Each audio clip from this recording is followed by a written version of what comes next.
Hello दोस्तों, welcome to latest job update YouTube channel पे आपका स्वागत है।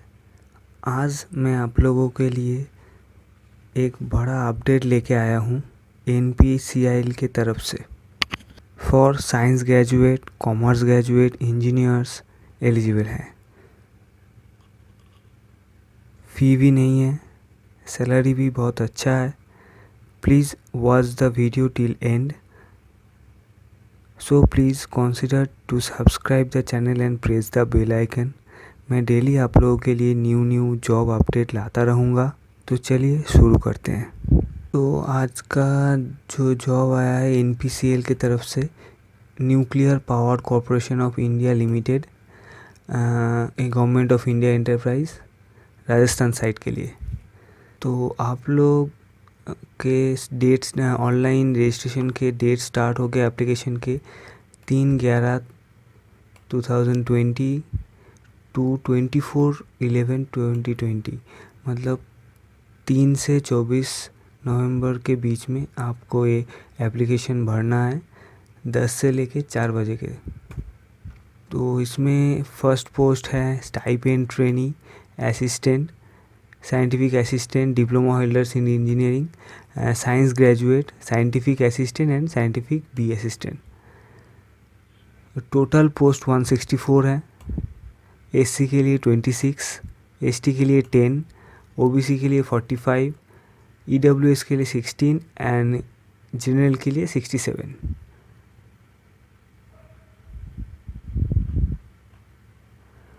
और उसके बाद कैटेगरी डिसिप्लिन वाइज डिस्ट्रीब्यूट करना चाहे तो मैकेनिकल इंजीनियर के लिए 61, इलेक्ट्रिकल इंजीनियर के लिए 22, इंस्ट्रूमेंट के लिए सिर्फ 7, इलेक्ट्रॉनिक्स इंजीनियरिंग के लिए 22 एंड साइंस ग्रेजुएट के लिए केमिस्ट्री BSc 15 पोस्ट है और BSc फिजिक्स में 15 पोस्ट है। तो मैकेनिकल इंजीनियरिंग में SC के लिए 10 है, ST के लिए 3, OBC के लिए 17 और EWS के लिए 6 और जनरल के लिए 25।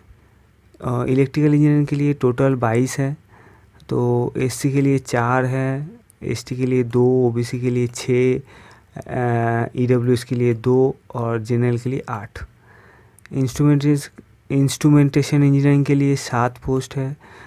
SC के लिए 1 है, ST के लिए कोई पोस्ट नहीं है, OBC के लिए 3 है, EWS के लिए 1 है और जनरल के लिए 2 है।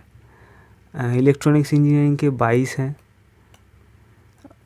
SC के लिए 4, ST के लिए 2, OBC के लिए 6, EWS के लिए 2 और जनरल के लिए 8। उसी हिसाब से साइंस ग्रेजुएट के पास में साइंटिफिक असिस्टेंट साइंस ग्रेजुएट जो ले रहा है उससे BSc केमिस्ट्री में 15 पोस्ट है। SC के लिए 2 है, ST के लिए 1, OBC के लिए 4, EWS के लिए 2 एंड जनरल के लिए 6 और BSc फिजिक्स में भी 15 पोस्ट है। सिमिलर 2 पोस्ट SC के लिए, 1 पोस्ट ST के लिए, OBC के लिए 4 है, EWS के लिए 2 और जनरल के लिए 6 पोस्ट है। उसके बाद साइंटिफिक असिस्टेंट C के सेफ्टी सुपरवाइज़र में 4 पोस्ट है। सिविल के लिए 1 पोस्ट है। साइंटिफिक असिस्टेंट B में सिविल के लिए 14 पोस्ट है। उसी हिसाब से ST, SC, ST, OBC, EWS and general के लिए 6 पोस्ट है। मैकेनिकल के लिए 1 पोस्ट है, वो भी सिर्फ जनरल के लिए है। इलेक्ट्रिकल में भी 1 पोस्ट है, वो भी जनरल के लिए है सिर्फ। इंस्ट्रूमेंटेशन एंड इलेक्ट्रॉनिक्स में भी 1 पोस्ट है टोटल और वो भी जनरल में। टोटल 164 पोस्ट है। पहले आपको बताया मैंने, 26 SC के लिए है, 10 ST के लिए है, 45 OBC के लिए है, 16 EWS के लिए है, 67 जनरल वालों के लिए है। तो इसके बाद आते हैं हम लोग एज लिमिट पे। तो आपका जो stipend trainee scientific assistant diploma engineering के लिए है उसमें 18 to 25 ईयर्स में होने 18 to 25 ईयर्स होना चाहिए आप लोगों को। Age limit on closing date जो है आप लोगों का उसमें आपको 25 ईयर्स के ज़्यादा नहीं होना चाहिए। पे मैट्रिक्स 7 CPC के हिसाब से आप लोग को मिलेगा। तो during first ear training stipend of 16,000, 16,000 रुपये मिलेगा फर्स्ट ईयर को। सेकेंड ईयर को 18,000 पर मंथ मिलेगा।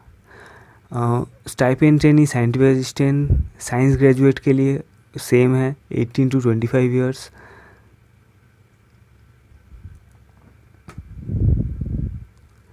आफ्टर सक्सेसफुल कॉम्पिटिशन ट्रेनिंग के बाद आप लोगों का 35,400 बेसिक हो जाएगा, लेवल 6 पे मैट्रिक्स के हिसाब से। साइंटिफिक असिस्टेंट सी में एज लिमिट है 18 to 35 ईयर्स। इनिशियल पे 44,900 7 पे कमीशन का हिसाब से। और साइंटिफिक असिस्टेंट बी में 18 से 30 साल का एज लिमिट रखा गया है और इसका इनिशियल पे है 35,400।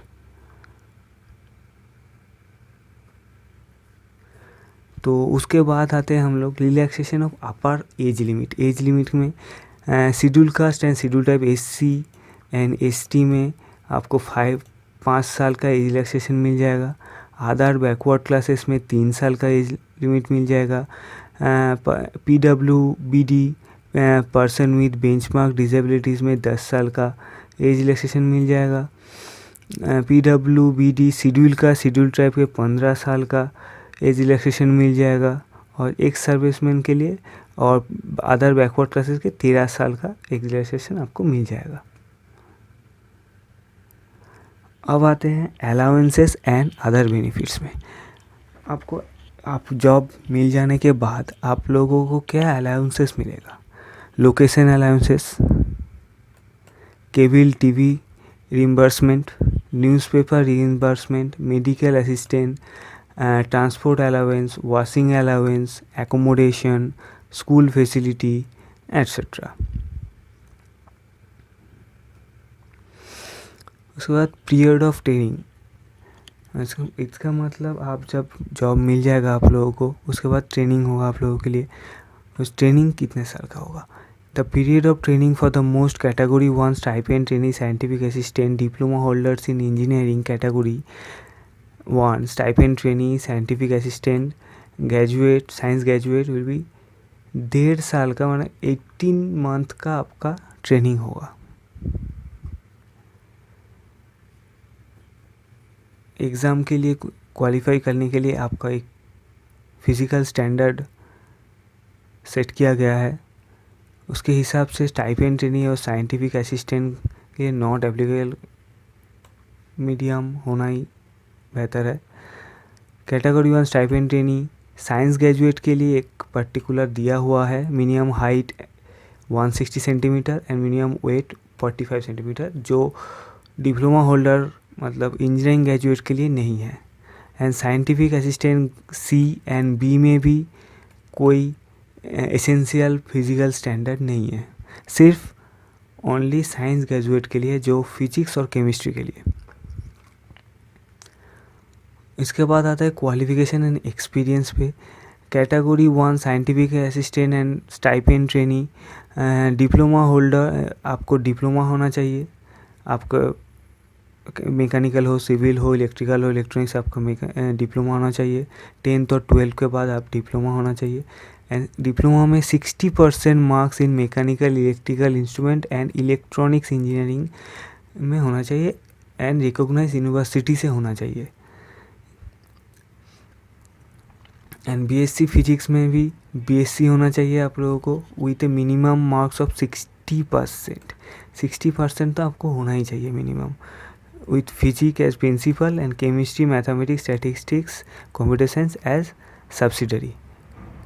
आपका फिजिक्स में हो तो फिजिक्स प्रिंसिपल सब्जेक्ट होना चाहिए और केमिस्ट्री है तो केमिस्ट्री में आपको प्रिंसिपल सब्जेक्ट होना चाहिए। मैथमेटिक्स होगा तो नहीं एलिजिबल होगा। इसका फिजिकल स्टैंडर्ड 160 सेंटीमीटर मैंने पहले बोल चुका हूँ और 45 kg वेट होना चाहिए। और केमिस्ट्री में भी BSc 60% मार्क्स जो मैंने आपको बताया, केमिस्ट्री होना चाहिए प्रिंसिपल सब्जेक्ट और अदर्स फिजिक्स में मैथमेटिक्स, स्टैटिस्टिक्स जो भी हो आपका सब्जेक्ट कोई प्रॉब्लम नहीं है, लेकिन प्रिंसिपल सब्जेक्ट आपका केमिस्ट्री और फिजिक्स होना चाहिए। बस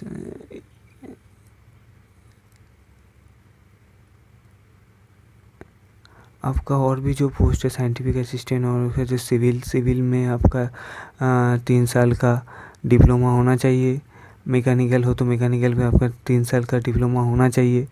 उसके बाद आता है scientific B assistant, diploma with not less than 60% marks in after 3 year of SSC और एचएससी। है माने एचएस और माध्यमिक के बाद आपको 10th और 12th के बाद आपको 3 साल का डिप्लोमा होना ज़रूरी है। ये एसेंशियल क्वालिफिकेशन में आता है।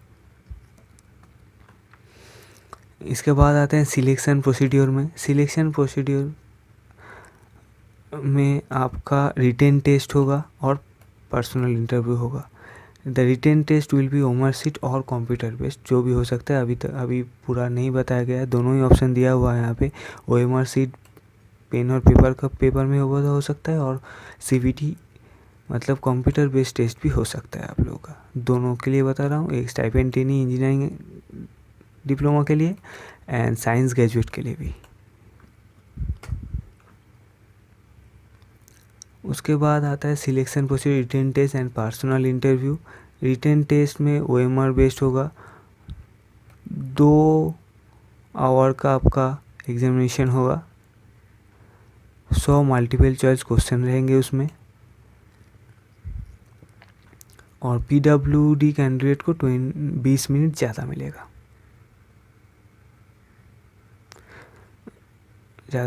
एक आवर में, इसका मतलब 40 मिनट ज़्यादा मिलेगा। तो आपका diploma holder engineering and industrial safety में इंग्लिश आएगा फर्स्ट पेपर 10 मार्क्स का 10th लेवल का। General awareness, history, geography, polity, economics, current affairs, science, इसको मिला के 10 नंबर आएगा। एप्टीट्यूड मैथ 10 नंबर का आएगा आपका, और आपके रिस्पेक्टिव ब्रांच का जो भी आप ब्रांच में डिप्लोमा किए हो, सिविल हो, मैकेनिकल हो, electrical, instrument, electronics, industrial safety, जो भी हो, उसका 70 मार्क्स का मल्टीपल चॉइस क्वेश्चन आएगा डिप्लोमा लेवल का। साइंस ग्रेजुएट का भी same English, general awareness, aptitude मतलब मैथ रहेगा, और अपना फिजिक्स और केमिस्ट्री में 70 मार्क्स का क्वेश्चन आएगा। बीएससी लेवल का, ग्रेजुएशन लेवल का क्वेश्चन आएगा। आपका written test examination will be displayed, इस वेबसाइट में आप जाके देख सकते हैं। इस एडमिट कार्ड भी आप लोगों को इस वेबसाइट से ही मिलेगा। मार्किंग स्कीम का जो बात है, 1/4 मतलब 1 मार्क्स इस आपका क्वेश्चन है तो 0.25 आपका नंबर नेगेटिव मार्किंग होगा। एक नंबर में 0.25 नेगेटिव मार्किंग होगा। आप 4 गलत करेंगे तो 1 मार्क्स आपका कटेगा। जनरल एंड ईडब्ल्यूएस का मिनिमम पासिंग मार्क्स है 40%, क्वालिफाइंग स्टैंडर्ड है। एससी एसटी का 30% है। जनरल और ईडब्ल्यूएस का एक ही है। इसके बाद आपका जो शॉर्टलिस्टेड कैंडिडेट होंगे, आप लोग जो रिटन टेस्ट में क्वालिफाई कर जाएंगे, उसको को पर्सनल इंटरव्यू के बुलाया जाएगा और डॉक्यूमेंट वेरिफिकेशन होगा आप लोगों का। उसके बाद आपका मेरिट लिस्ट निकलेगा, जो आपका written test and personal interview के जो मार्क्स है उसको मिला के 50% वेटेज दोनों में है, मतलब 50% रिटेन टेस्ट और 50% पर्सनल इंटरव्यू में इक्वल प्रोपोर्शन दिया हुआ है। उसके बाद जो होगा वो लोग कैलकुलेट करेंगे, कैलकुलेट करके आपका मेरिट लिस्ट बनेगा। तो आपका जनरल इंस्ट्रक्शन में 2 पॉइंट मैंने यहाँ पे लिया हुआ है, आप लोग पूरा पढ़ लेना। जनरल इंस्ट्रक्शन वहाँ पे दिया हुआ है। आपका जो नोटिस है, ये नोटिस का कटआउट है। तो आपका फ़ोटो 50 KB में होना चाहिए, minimum 125x165 pixel, 4.4 into 5.8 centimetre dimension होना चाहिए फ़ोटो का, जो एडमिट कार्ड में आएगा।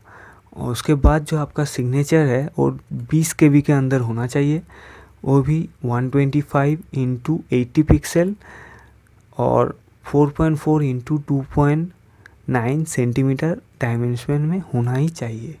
Thank you for watching this video.